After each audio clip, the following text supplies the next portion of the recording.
ஒளிபரப்ப உதவுபவர்கள் ஜூட் சுவாமி பிள்ளை. புனித அந்தோனியார் வழியாக இறைவனிடம் பெற்றுக்கொண்ட நன்மைகளுக்கு நன்றியாகவும் மற்றும் தொடர்ந்து குடும்பத்திற்கு இறையாசிரும் வேண்டி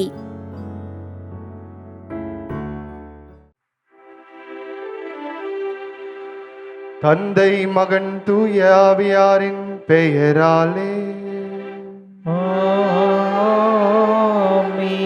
நம் ஆண்டவராகிய இயேசு கிறிஸ்துவின் அருளும் கடவுளின் அன்பும் தூய ஆவியாரின் நட்புறவும் உங்கள் அனைவரோடும் இருப்பதாக.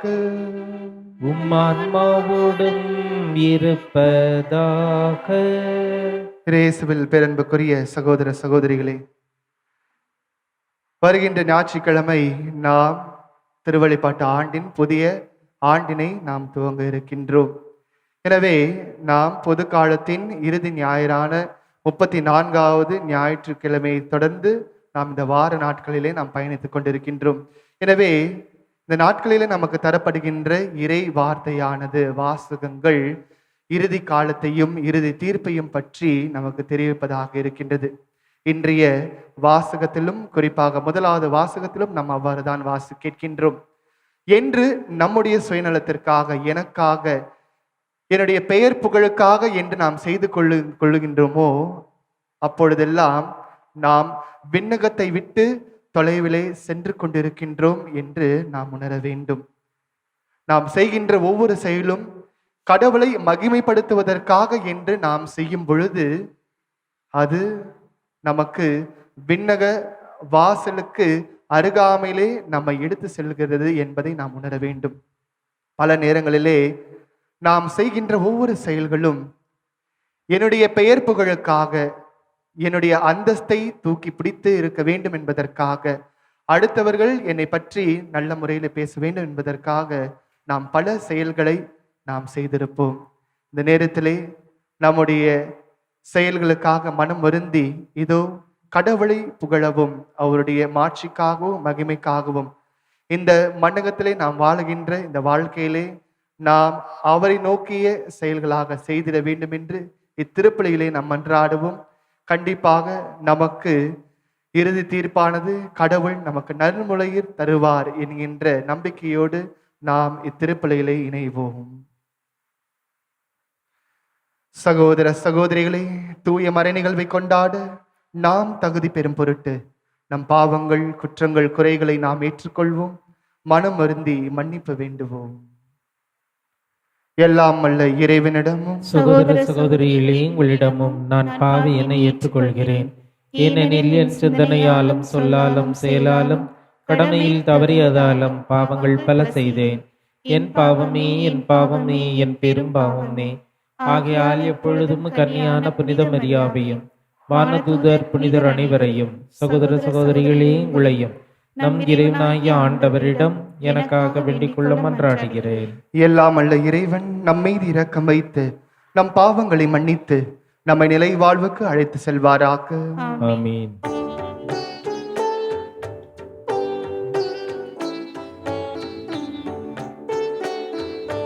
ஆண்டவரே இரக்கமாயிரும்.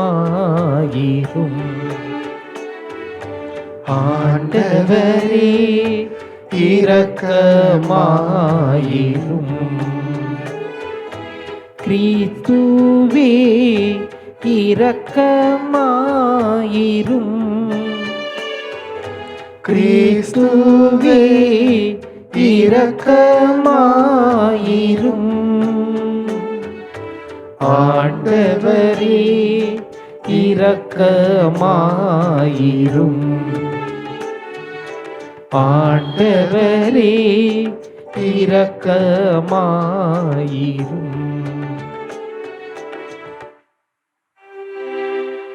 மன்றாடுவோமாக. ஆண்டவரே, உம் நம்பிக்கையாளரின் விருப்பங்களை தூண்டி எழுப்ப உம்மை வேண்டுகின்றோம். அதனால் அவர்கள் புனித செயலின் பயனை மிகுந்த ஆர்வத்துடன் நாடி உமது பரிவரக்கத்தின் பேருதவிகளை பெற்றுக்கொள்ள செய்வீராக. எங்கள் ஆண்டவராகிய இயேசு கிறிஸ்து வழியாக உம்மை மன்றாடுகின்றோம். ஆமென். உமது அரிவாளை எடுத்து அறுவடை செய்யும், ஏனெனில் அறுவடை காலம் வந்துவிட்டது. திருத்தூதர் யோவான் எழுதிய திருவெளிப்பாட்டிலிருந்து வாசகம். அதிகாரம் 14, இறைவார்த்தைகள் 14 20 வரை. யோவான் என்னும் நான் ஒரு வெண்மேகத்தை கண்டேன். அதன் மீது மானிட மகனை போன்ற ஒருவர் வீற்றிருந்தார். அவரது தலையில் பொன்முடியும் கையில் கூர்மையான அரிவாளும் காணப்பட்டன. மற்றொரு வானதூதர் கோவிலிலிருந்து வெளியே வந்து மேகத்தின் மீது வீற்றிருந்தவரை நோக்கி, உமது அரிவாளை எடுத்து அறுவடை செய்யும், ஏனெனில் அறுவடை காலம் வந்துவிட்டது. மண்ணுலகம் என்னும் பயிர் முற்றிவிட்டது என்று உரத்த குரலில் கத்தினார். உடனே மேகத்தின் மீது வீற்றிருந்தவர் மண்ணுலக எங்கும் தமது அரிவாளை வீசி அறுவடை செய்தார். மற்றொரு வானதூதரும் விண்ணகத்தில் உள்ள கோவிலில் இருந்து வெளியே வந்தார். அவரிடமும் கூர்மையான அரிவாள் ஒன்று இருந்தது. நெருப்பின் மேல் அதிகாரம் கொண்டிருந்த இன்னும் ஒரு வானதூதர் பலிபீடத்திலிருந்து வெளியே வந்தார். அவர் கூர்மையான அரிவாளை வைத்திருந்தவரிடம், உமது கூர்மையான அரிவாளை எடுத்து மண்ணுலகின் திராட்சை குலைகளை அறுத்து சேர்த்திடும், ஏனெனில் திராட்சை கனிந்து விட்டது என்று உரத்த குரலில் கூறினார். ஆகவே அந்த வானதூதர் மண்ணுலகின் மீது தம் அரிவாளை வீசி மண்ணுலகின் திராட்சை குலைகளை அறுத்து சேர்த்தார். கடவுளின் சீற்றம் என்னும் பெரிய பிழிவு குழியில் அவற்றை போட்டார். நகருக்கு வெளியே இருந்த அந்த பிழிவு குழியில் அவை மிதிக்கப்பட்டன. அந்த பிழிவு குழியிலிருந்து இரத்த வெள்ளம் ஏறத்தாழ 2 மீட்டர் ஆழம் 300 கிலோமீட்டர் தொலைக்கு பாய்ந்தோடியது. ஆண்டவரின் அருள்வாக்கு. இறைவனுக்கு நன்றி. திருப்பாடல் 96. மண்ணுலகிற்கு நீதி தீர்ப்பு வழங்க ஆண்டவர் வருகின்றார்.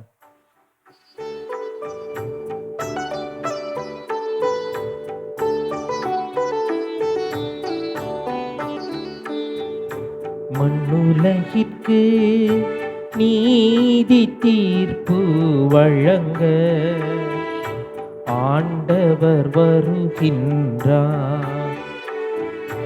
மண்ணுலகிற்கு நீதி தீர்ப்பு வழங்க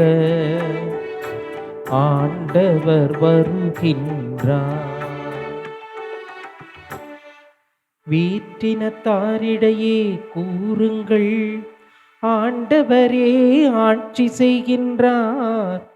பூவுலகு உறுதியாக நிலை நிறுத்தப்பட்டுள்ளது, அது அசைவுறாது. அவர் மக்களினங்களை நீதி வழுவாது தீர்ப்பிடுவார். விண்ணுலகம் மகிழ்வதாக, மண்ணுலகம் களி கூர்வதாக, கடலும் அதில் நிறைந்துள்ளனவும் முழங்கட்டும். வயல்வெளியும் அதில் உள்ள அனைத்தும் களி கூறட்டும். அப்பொழுது காட்டில் உள்ள அனைத்து மரங்களும் அவர் திருமுன் களிப்புடன் பாடும்.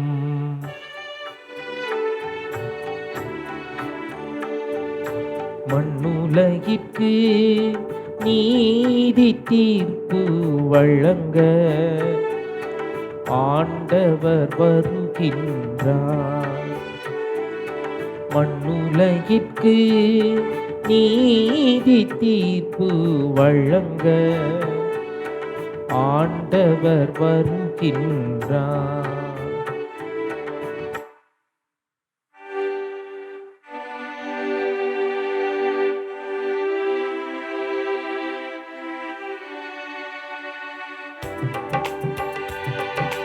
அல்லேலூயா, அல்லேலூயா, அல்லேலூயா அல்லேலூயா அல்லேலூயா அல்லேலூயா அல்லேலூயா அல்லேலூயா. இறக்கும் வரை நம்பிக்கையோடு இரு, அவ்வாறாயின் வாழ்வை உனக்கு முடியாகச் சூட்டுவேன் என்கிறார் ஆண்டவர். அல்லேலூயா அல்லேலூயா அல்லேலூயா அல்லேலூயா. ஆண்டவர் உங்களோடு இருப்பாராக. உம்மான்மாவோடும் இருப்பாராக. புனித லூக்கா எழுதிய தூய நற்செய்தியிலிருந்து வாசகம். ஆண்டவரே மாட்சி உமக்கே. அதிகாரம் 21, இறை வார்த்தைகள் 5 முதல் 11 முடிய. அக்காலத்தில் கோவிலை பற்றி சிலர் பேசிக் கொண்டிருந்தனர். கவின்மிகு கற்களாலும் நேர்ச்சை பொருட்களாலும் கோவில் அழகுபடுத்தப்பட்டிருக்கிறது என்று சிலர் பேசிக் கொண்டிருந்தனர். இயேசு, இவற்றை எல்லாம் பார்க்கிறீர்கள் அல்லவா? ஒரு காலம் வரும், அப்போது கற்கள் ஒன்றின் மேல் ஒன்று இராதபடி இவை எல்லாம் இடிக்கப்படும் என்றார். அவர்கள் இயேசுவிடம், போதகரே, நீர் கூறியவை எப்போது நிகழும்? இவை நிகழும் போது காலத்திற்கான அறிகுறி என்ன என்று கேட்டார்கள். அதற்கு அவர், நீங்கள் ஏமாறாதவாறு பார்த்து கொள்ளுங்கள். ஏனெனில் பலர் என் பெயரை வைத்துக்கொண்டு வந்து, நானே அவர் என்றும், காலம் நெருங்கி வந்துவிட்டது என்றும் கூறுவார்கள். அவர்கள் பின்னே போகாதீர்கள். ஆனால் போர் முழக்கங்களையும் குழப்பங்களையும் பற்றி கேள்விப்படும்போது திகழுறாதீர்கள். ஏனெனில் இவை முதலில் நிகழத்தான் வேண்டும், ஆனால் உடனே முடிவு வராது என்றார். மேலும் அவர் அவர்களிடம் தொடர்ந்து கூறியது, நாட்டை எதிர்த்து நாடும், அரசை எதிர்த்து அரசும் எழும். பெரிய நிலநடுக்கங்களும் பல இடங்களில் பஞ்சமும் கொள்ளை நோயும் ஏற்படும். அச்சுறுத்தக்கூடிய பெரிய அடையாளங்களும் வானில் தோன்றும்.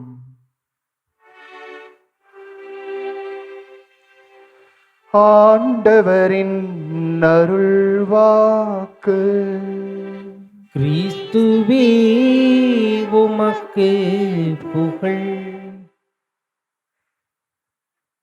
இயேசுவில் பிரியமான சகோதர சகோதரிகளே, இந்த நற்செய்தியிலே ஆண்டவர் இயேசு கிறிஸ்து சொல்கின்ற வார்த்தையை நாம் கேட்டோம். ஒரு காலம் வரும், அப்போது கற்கள் ஒன்றின் மேல் ஒன்று இராதபடி இக்கோயில் இடிக்கப்படும் என்று ஆண்டவர் இயேசு கிறிஸ்து சொல்கிறார். அன்புக்குரியவர்களே, கோவில் எதற்காக? ஆலயம் எதற்காக? இறைமக்கள் அனைவரும், மக்கள் அனைவரும் வந்து கடவுளை வழிபட வேண்டும் என்பதற்காகத்தான் ஆலயம். ஆனால் நம்முடைய நோக்கம் எவ்வாறு இருக்கின்றது என்று நாம் யோசிக்க வேண்டும்.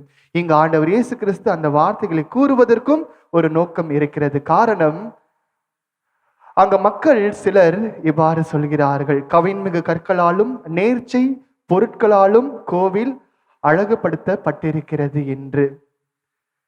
இதை கேட்கும் போது ஆண்டவர் இயேசு கிறிஸ்து இந்த வார்த்தை கூறுவதற்கு பின்னணி, அம்மக்கள் கோவிலின் வெளிப்புறத்தை, வெளி அடையாளத்தை பற்றி அவர்கள் பேசுகின்றார்களே ஒழிய கடவுள் இருக்கின்ற ஆலயத்துள் இருக்கின்ற பிரசனத்தை பற்றி அவர்கள் பெரிதாக பேசவில்லை. அன்புக்குரியவர்களே, இன்றைய காலகட்டங்களிலே நாமும் அப்படிதான் இருக்கின்றோம் இல்லைங்களா? பல இடங்களிலே, ஆலயங்களிலே திருவிழாக்கள் நடக்கும்போது, ஏதாவது நிகழ்ச்சிகள் நடக்கும் பொழுது என்ன செய்கின்றோம் என்றால், வான வேடிக்கை அல்லது பெரும் செலவிலே நாம் ஏதாவது ஒரு கலை நிகழ்ச்சிகளை செய்து கொண்டுதான் இருக்கின்றோம். ஆலயம், அதுவும் ஆலயத்தில் நடைபெறுகின்ற ஏதாவது ஒரு திருவிழாக்கள் என்றாலே பொதுவாக மக்களிடத்திலே காணப்படுகின்ற நோக்கம் என்னவென்றால், சந்தோஷமாக இருக்க வேண்டும், திருவிழா நாட்களிலே மகிழ்ச்சியாக இருக்க வேண்டும், ஜாலியாக இருக்க வேண்டும். அந்த ஆலயத்திலே தேர் எடுக்கும் பொழுதோ அல்லது கொடியேற்றப்படும் போது கண்டிப்பாக பட்டாசுகள் வெடித்து ஆக வேண்டும்.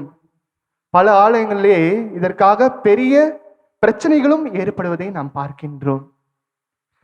திருவிழாவா, கண்டிப்பாக பட்டாசுகள், வான வேடிக்கைகள் வெடித்தாக வேண்டும். அதுவும் தேர் எடுத்துக்கொண்டு செல்லும் பொழுது, அக்கோயிலின் கொடியானது ஏற்றப்படும் பொழுது, அக்கோவிலின் கொடியானது கொடி இறக்கப்படும் பொழுது, அன்பார்ந்தவர்களை இவ்வாறு நாம் செய்யும் பொழுது நம்முடைய நோக்கம் எங்கே செல்லுகின்றது என்பதை நாம் பார்க்க வேண்டும். கடவுளுடைய பிரசனத்தை நாம் அந்த இடத்திலே உணர மாட்டோம். வான வேடிக்கைகள் வெடிக்கும் பொழுது அந்த வான வேடிக்கையை தான் நாம் பார்த்திருக்கின்றோமே தவிர, அங்கு தேரில் எடுத்து செல்லப்படுகின்ற அக்கோவிலின் புனிதரிடத்திலே நாம் வேண்டுவது தடுக்கப்படுகின்றது. அக்கோயிலின் கொடி ஏற்றப்படும் போதோ அல்லது இறக்கப்படும் பொழுதோ மக்கள் பலர் பக்தியோடு வேண்டிக் கொண்டிருப்பார்கள். அந்த நேரத்திலே இவ்வாறு நாம் வான வேடிக்கைகளை வெடிக்கும் பொழுது என்ன நடக்கிறது என்றால், நம்முடைய கவன சிதறல் ஏற்படுகின்றது. எனவே ஆலயத்திலே நாம் செய்கின்ற வெளி அடையாளங்களை நாம் பெரிதுபடுத்தக்கூடாது. மாறாக ஆலயத்தினுள் இருக்கின்ற கடவுளுடைய பிரசனத்தை நாம் உணர வேண்டும். அவ்வாறு உணராத எந்த கோவிலும் இடிக்கப்படும். அதாவது ஆண்டவர் இயேசு கிறிஸ்து சொல்வது, இந்த எருசலேம் ஆலயம் இடிக்கப்படும். காரணம், நீங்கள் ஒவ்வொருவரும் இந்த ஆலயத்துடைய கவின்மிகு அழகை பார்த்து மெய் சிரித்து இருக்கிறீர்களே தவிர அந்த ஆலயத்தினுள் இருக்கின்ற கடவுளுடைய பிரசனத்தை நீங்கள் ஒருபொழுதும் உணர்ந்த வண்ணம் இல்லை. எனவே உங்களுடைய எண்ணம், நோக்கம் சரியாக இல்லை. அதனால் இந்த ஆலயம் ஒரு கற்களின் மேல் ஒரு கல் இல்லாதபடி இடிக்கப்படும் என்று சொல்கிறார். நாம் விவிலியத்திலே வாசிக்கின்றோம். அன்பார்ந்தவர்களே, பல போர்களினால் அந்த ஆலயம் தகர்க்கப்படுவது இது வரலாற்று உண்மை. பல நேரங்களிலே நாம் ஆலயத்துக்கு செல்வதற்கூட அங்கு சென்று நான் கடவுளை வழிபட வேண்டும். அந்த கோயிலுக்கு நான் போனா அங்க மாதாவுடைய பிரசன்னத்தை நான் உணர்கின்றேன், ஆண்டவருடைய பிரசன்னத்தை நான் உணர்கின்றேன் என்கின்ற நோக்கத்தோடு செல்கின்றோமா, அல்லது கோயிலுக்கு செல்வதற்கு புகைப்படம் எடுப்பதற்காக நாம் செல்லுகின்றோமா என்று நாம் இந்த நேரத்திலே சிந்தித்தாக வேண்டும். அவ்வாறு நாம் செய்கின்ற பொழுது அன்புக்குரியவர்களே, நம்முடைய உடல் என்கின்ற ஆலயத்தை நாம் தகர்த்து விடுகின்றோம். ஒரு ஆலயம் என்பது கட்டடங்களால் கட்டப்பட்ட ஆலயம் மட்டும் ஆலயமாகி விடாது. நாம் ஒவ்வொருடைய உடலும் ஆலயமாக கருதப்படுகின்றது. எனவே இந்த ஆலயத்திலே நாம் கடவுளை குடிக்கொள்கின்றோமா? அவ்வாறு நாம் கடவுளை குடிக்கொள்கின்ற பொழுது நாம் வெளிப்புற அடையாளத்தை பார்த்து நாம் மயங்கிவிட மாட்டோம். மாறாக கடவுளுடைய பிரசனத்தை நாம் உணர்வோம். அவ்வாறு உணராத போது நம்முடைய உடல் என்கின்ற ஆலயத்தை நாம் தகர்த்து வருகின்றோம். அன்புக்குரியவர்களே, நாம் வாழுகின்ற வாழ்க்கையிலே பண செல்வங்களை நாம் சேர்த்துக் கொள்கின்றோமா? வீடுகளை கட்டிக்கொள்கின்றோமா? பல நிலப்பலன்களை நாம் சேர்த்து வைத்துக் கொள்கின்றோமா? நான் அதிகமாக படிக்க வேண்டும், நான் என்னையே மேதையாக கருத வேண்டும் என்பதற்காக படித்துக் கொள்கின்றோமா? எல்லாம் சரி, ஆனால் எதற்காக நாம் இதையெல்லாம் செய்கின்றோம்? எந்த நோக்கத்திற்காக நாம் செய்கின்றோம்? கடவுளை மாட்சிப்படுத்துவதற்காகவா? கடவுளை மகிமைப்படுத்துவதற்காகவா? அவருடைய பெயரை புகழ்வதற்காகவா? இந்த 3 காரியங்களுக்காக நாம் இவை அனைத்தையும் செய்யும் பொழுது இதனுடைய நோக்கம் சிறந்து விளங்கும். இவ்வாறு நாம் செய்யாத பொழுது, நாம் இந்த மண் உலகத்திலே வாழுகின்ற போது இவை அனைத்தும் ஒரு கற்களின் மேல் ஒரு கல் இல்லாதபடி அனைத்தும் தகர்த்து எறியப்படும். எனவே இந்த மண்ணுலகத்திலே நாம் வாழுகின்ற போது எந்த நோக்கத்திற்காக நாம் ஒவ்வொன்றும் நாம் செய்கின்றோம்? என்னுடைய பெயருக்காக, என்னுடைய புகழுக்காக, என்னை மகிமைப்படுத்துவதற்காக, என்னை அனைவரும் நன்கு தெரிந்து கொள்ள வேண்டும் என்பதற்காக சுயநல மனிதர்களாக நாம் வாழுகின்ற போது நாமும் என்னை நற்செய்தியிலே வாசி கேட்ட அந்த மக்களை போன்றுதான் இருக்கின்றோம். வெளி அடையாளத்தை நாம் ஏற்றுக்கொள்கின்றோமே தவிர எந்த ஒரு நோக்கத்திற்காக நாம் இவ்வாறு இருக்கின்றோம் என்று நாம் ஒருபோதும் மன ஆய்வு செய்வதில்லை. எனவே அன்பார்ந்தவர்களே, கடவுளை மாட்சிப்படுத்துவோம், அவருடைய பிரசன்னத்தை உணர்வோம். நாமும் கடவுள் குடிக்கொண்டிருக்கின்ற ஆலயம் என்பதை உணர்வோம். அவ்வாறு உணரும் போது நாம் செல்லுகின்ற ஆலயமாக இருக்கட்டும். நாம் இருக்கின்ற இறை பிரசன்னத்தை உணர்ந்தவர்களாக நாம் வாழுவோம். எனவே இந்த தெய்வீக திருப்பலியில் இந்த கருத்துக்களுக்காக நாம் ஜெபிப்போம். ஆமென்.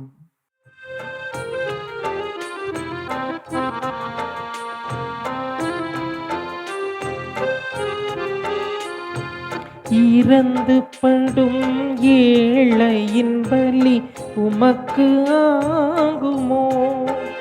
இன்றும் இணையில்லாத தேவனே இது தகுதியாகுமோ? கலைந்த வாழ்வும் கவலை நெஞ்சும் கருத்தில் வரிய செயலுமே நிறைந்த வாழ்விலே படும் துயரின் நிலையிலே உம்மை உணர்ந்து புகழ்கின்றோம், எம்மை உணர்ந்து அழிக்கின்றோம். இனி என் வாழ்வில் இறைவன் அருளில் இனிமை காண துடிக்கின்றோம். இறந்து படும் ஏழையின் பலி உமக்கு ஆகுமோ? இன்றும் இணையில்லாத தேவனே இது தகுதியாகுமோ? சகோதர சகோதரிகளை, என்னுடையதும் உங்களுடையதுமான இப்பலி எல்லாமல்ல தந்தையாக இறைவனுக்கு ஏற்றதாகும்படி மன்றாடுங்கள். ஆண்டவர் தமது பெயரின் புகழ்ச்சிக்காகவும் மாட்சிக்காகவும் நமது நன்மைக்காகவும் புனித திரவை அனைத்து நலனுக்காகவும் உமது கையில் இருந்து இப்பலியை ஏற்றுக்கொள்வாராக. ஆண்டவரே, உமது பெயரின் மாட்சிக்கு ஒப்பு கொடுக்குமாறு நீர் அளித்த புனித கொடைகளை ஏற்றுக்கொள்ளும். இவற்றின் வழியாக நாங்கள் உமது பரிவிரக்கத்திற்கு ஏற்றவர்களாகி உம் கட்டளைகளுக்கு என்றும் கீழ்ப்படிந்து வாழ செய்வீராக. எங்கள் ஆண்டவராகிய இயேசு கிறிஸ்து வழியாக உம்மை மன்றாடுகின்றோம். ஆண்டவர் உங்களோடு இருப்பாராக, ஆன்மாவோடும் இருப்பாராக. இதயங்களை மேலே எழுப்புவோம். ஆண்டவரிடம் எழுப்பியுள்ளோம். நாம் இறைவனாகிய ஆண்டவருக்கு நன்றி கூறுவோம். அது தகுதியும் நீதியும் ஆனதே. ஆண்டவரே, தூயவரான தந்தையே, என்றும் உள்ள எல்லாமல்ல இறைவா, எங்கள் ஆண்டவராகி கிறிஸ்து வழியாக எந்நாளும் எவ்விடத்திலும் நாங்கள் உமக்கு நன்றி செலுத்துவது மெய்யாகவே தகுதியும் நீதியுமாகும், எங்கள் கடமையும் மீட்புக்குரிய செயலுமாகும். கிறிஸ்துவின் இறப்பினை நாங்கள் அன்போடு கொண்டாடுகின்றோம். உயிர்ப்பினை உயிரேற்றம் உள்ள நம்பிக்கையோடு அறிக்கையிடுகின்றோம். மாட்சியுடன் அவர் மீண்டும் வருவார் என உறுதியோடு எதிர்கொள்கின்றோம். ஆகவே புனிதர் வானதூதர் அனைவரோடும் சேர்ந்து நாங்கள் உம்மை புகழ்ந்தேத்தி முடிவின்றி சொல்வதாவது: தூயவர் தூயவர் தூயவர், வான்படைகளின் கடவுளாம் ஆண்டவர். விண்ணகமும் மண்ணகமும் உமது மாட்சியால் நிறைந்துள்ளன. உன்னதங்களிலே ஓசன்னா. ஆண்டவர் பேரால் வருகிறவர் ஆசி பெற்றவர். உன்னதங்களிலே ஓசன்னா.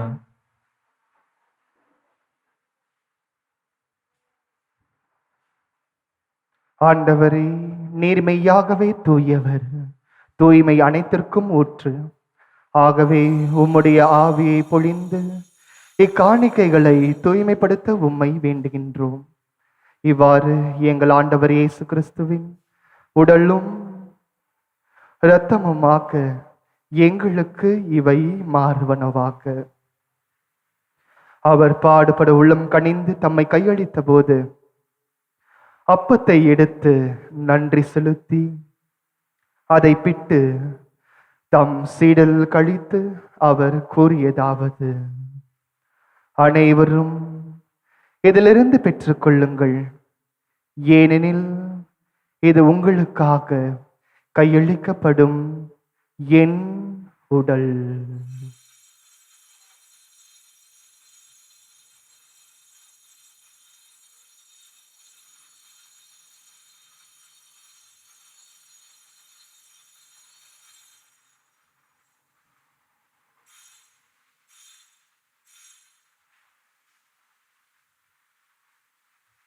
அவ்வண்ணமே இரவு விருந்தை அருந்திய பின் கிண்ணத்தையும் எடுத்து மீண்டும் உமக்கு நன்றி கூறி தம் சீடல் கழித்து அவர் கூறியதாவது: அனைவரும் இதிலிருந்து பெற்று பருகுங்கள். ஏனெனில் இது புதிய நிலையான உடன்படிக்கைக்குரிய என் இரத்தத்தின் கிண்ணம். இது பாவ மன்னிப்புக்கென்று உங்களுக்காகவும் பலருக்காகவும் சிந்தப்படும். இதை என் நினைவாக செய்யுங்கள்.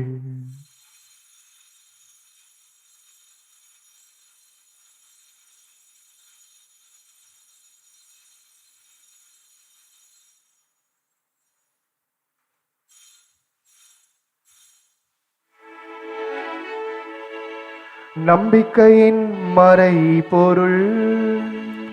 ஆண்டவரே, நீர் வருமளவும் உமது இறப்பினை அறிக்கையிடுகின்றோம், உமது உயிர்ப்பினையும் எடுத்துரைக்கின்றோம். ஆகவே ஆண்டவரே, நாங்கள் கிறிஸ்துவின் இறப்பினையும் உயிர்ப்பினையும் நினைவு கூர்ந்து வாழ்வு தரும் அப்பத்தையும் மீட்பளிக்கும் கிண்ணத்தையும் உமக்கு ஒப்புக் கொடுக்கின்றோம். திருமுனின்று உமக்கு ஊழியம் புரிய தகுந்தவர்கள் என எங்களை ஏற்றுக்கொண்டீர். எனவே உமக்கு நன்றி செலுத்துகின்றோம். மேலும் கிறிஸ்துவின் உடலிலும் இரத்தத்திலும் பங்கு கொள்ளும் எங்களை தூய ஆவியார் ஒன்று சேர்க்க வேண்டும் என உம்மை தாழ்மையுடன் மன்றாடுகின்றோம். ஆண்டவரே, உலகெங்கும் பரவி இருக்கும் உமது திரு அவையை நினைவு கூர்ந்தருளும். எங்கள் திருத்தந்தை பிரான்சிஸ், எம் பேராயர் ஜார்ஜ், எல்லா திருநிலையினர் ஆகிய அனைவரோடும் உமது திரு அவை அன்பில் நிறைவு பெற செய்தருளும். மேலும் உயிர்த்தெழும் எதிர்நோக்குடன் துயில் கொள்ளும் எங்கள் சகோதர சகோதரிகளையும் இறந்தோர் அனைவரையும் இரக்கத்துடன் நினைவு கூர்ந்து உமது திருமக ஒளியினுள் ஏற்றருளும்.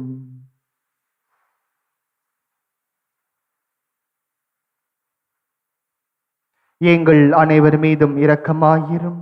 கடவுளின் கன்னித்தாயான புனித மரியா, அவருடைய துணையாளரான புனித யோசேப்பு, புனித திருத்தூதர்கள், இவ்வுலகில் உமக்கு உகந்தவராய் இருந்தோர் ஆகிய புனிதர் அனைவருடனும் நாங்கள் நிலை வாழ்வில் பங்கு கொள்ளும் தகுதி பெற்று திருமகன் இயேசு கிறிஸ்து வழியாக உம்மை புகழ்ந்தேத்து மறுமருள உம்மை மன்றாடுகின்றோம்.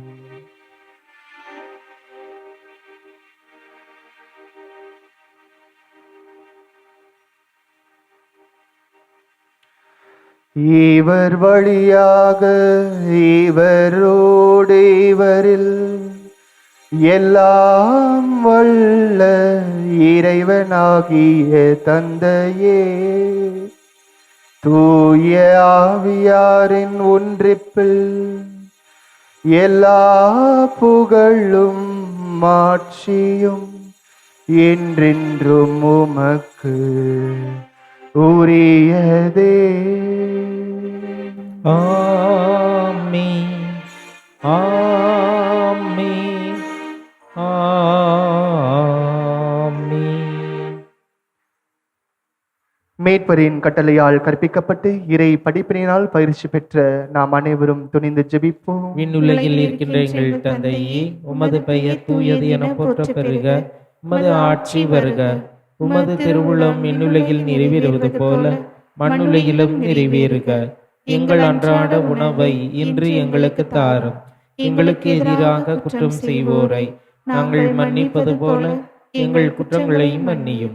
எங்களை சோதனைக்கு உட்படுத்தாதேயும், தீமையிலிருந்து எங்களை விடுவித்தருளும். ஆண்டவரே, தீமை அனைத்திலிருந்தும் எங்களை விடுவித்து எங்கள் வாழ்நாளில் அமைதியை கனியுடன் அருள உம்மை மன்றாடுகின்றோம். உமது இரக்கத்தின் உதவியால் நாங்கள் பாவத்திலிருந்து எப்போதும் விடுதலை பெற்று யாதொரு கலக்கமும் இன்றி நலமாய் இருப்போமாக.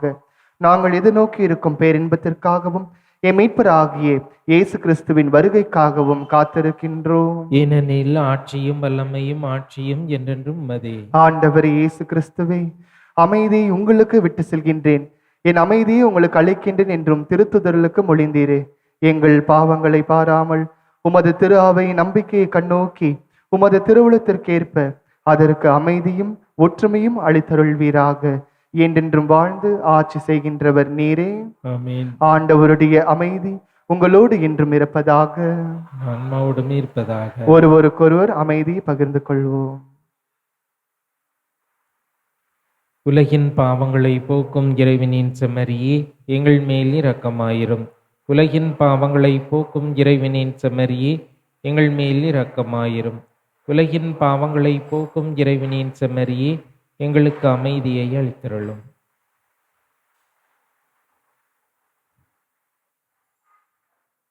இதோ நம் ஆண்டவராகிய இயேசு கிறிஸ்து தன்னுடைய உடலை உயிர்ப்பித்து நிலையான ஆலயம் என்பதை நம் ஒவ்வொருவருக்கும் எம்பித்து காட்டியவர்.